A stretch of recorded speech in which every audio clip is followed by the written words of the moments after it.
क्योंकि लगातार तीसरी बार नाकामयाब रहे और वो तो ओथ लेने की तैयारी में थे, लेकिन लोगों ने करारा जवाब दिया। उनको तो लोगों ने चांस दिया नहीं, तो उनके लिए तो ये सब कहना अब मजबूरी है, नहीं तो वो अपनी राजनीति फिर कैसे जिंदा कैसे रखेंगे। उनके वही जो मैंने कहा ना कि उनको एक स्टैंड ले लेना चाहिए। जहाँ वो आ गए तो फिर ईवीएम ठीक है, जहाँ नहीं आए वहाँ ईवीएम ठीक नहीं है। तो एक स्टैंड ले लें, क्या बोल रहे हैं, फिर उसके ऊपर हम भी टिप्पणी करेंगे। निकाय चुनाव में प्रदेश में किस तरह की तैयारियां? जैसे आप देख रहे हैं कि कितना एक महाउत्सव है, सबकी सब इकट्ठे हैं और इतना उत्साह है लोगों में भाजपा के प्रति।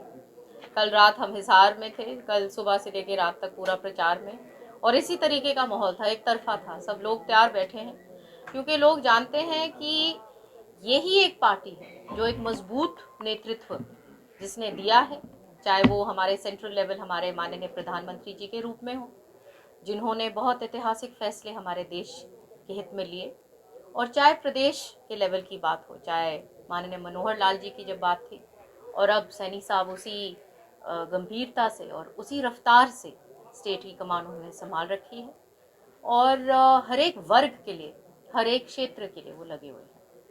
देखिए, भूपेंद्र सिंह हुड्डा तो कह रहे हैं कि हवा हवाई हो रही है, 100 दिन सरकार 100 दिन के वादे कर रही है, 100 दिन के जो वादे किए में सरकार वाहवाही कर रही है। हवा हवाई तो उनकी हो गई ना, क्योंकि लगातार तीसरी बार नाकामयाब रहे और वो तो ओथ लेने की तैयारी में थे, लेकिन लोगों ने करारा जवाब दिया, क्योंकि लोग जानते हैं कि किस में काम करने की क्षमता है, और लोग अपने मतों के द्वारा बोलते हैं, जो उन्होंने लगातार बार बार चांस भाजपा के नेतृत्व को दिया। और अभी भी आप देख सकते हैं, हाल ही में इसी का प्रमाण दिल्ली में अभी उन्हीं के चुनाव से, वहाँ के चुनाव से अभी हटे ही हैं, जहाँ पे तीसरी बार लगातार देश की राजधानी में भी कांग्रेस अपना खाता तक नहीं खोल पाई।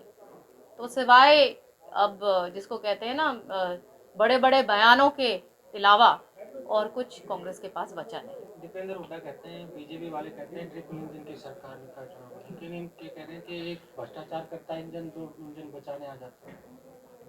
उनके कहने से क्या फर्क पड़ता है, उनको तो लोगों ने चांस दिया नहीं, तो उनके लिए तो ये सब कहना अब मजबूरी है, नहीं तो वो अपनी राजनीति फिर कैसे जिंदा कैसे रखेंगे। लोगों ने जवाब दिया है, और राजनीति आज के दिन उस प्रकार की है कि सब समझते हैं सच्चाई को, और उन्हीं लोगों को चांस मिलता है जो काम करने के लिए आते हैं। और भाजपा एक ऐसी पार्टी है जो लगातार, जो नेतृत्व अपना एक डिसिप्लिन पार्टी है, और निर्णय लेने की क्षमता है, लोगों के काम करने की क्षमता है, और जो पार्टी एक डिसिप्लिन तरीके से अपने आप को भी संभाले रखती है, वो लोगों का काम निश्चित रूप से करने के लिए ही आती है। वो कह रहे षड्यंत्र के तहत बीजेपी ने सत्ता हटाई है, एक मैनेजमेंट के तहत जो लोगों को बैठाने का काम किया। उनके वही जो मैंने कहा ना कि उनको एक स्टैंड ले लेना चाहिए। जहाँ वो आ गए तो फिर ईवीएम ठीक है, जहाँ नहीं आए वहाँ ईवीएम ठीक नहीं है। तो एक स्टैंड ले लें, क्या बोल रहे हैं, फिर उसके ऊपर हम भी टिप्पणी करेंगे। अब किसी भी प्रकार के दर्द से क्यों होना परेशान, जब ऑर्थो चार्ज कैप्सूल हो आपके पास।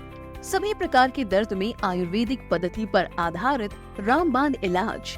कबीर औषधालय का ऑर्थो चार्ज ऑयल, कैप्सूल और सिरप आपको देता है तुरंत आराम। अनेक प्रकार के दर्द जैसे sciatica, spondylitis, rheumatic pain, arthritis, lumbar pain, सभी दर्द को दूर करने का रामबाण इलाज 100% आयुर्वेदिक जड़ी बूटियों से बनाया गया ऑर्थो चार्ज कैप्सूल और ऑयल एक बार प्रयोग में अवश्य लाएं। अधिक जानकारी के लिए संपर्क करें।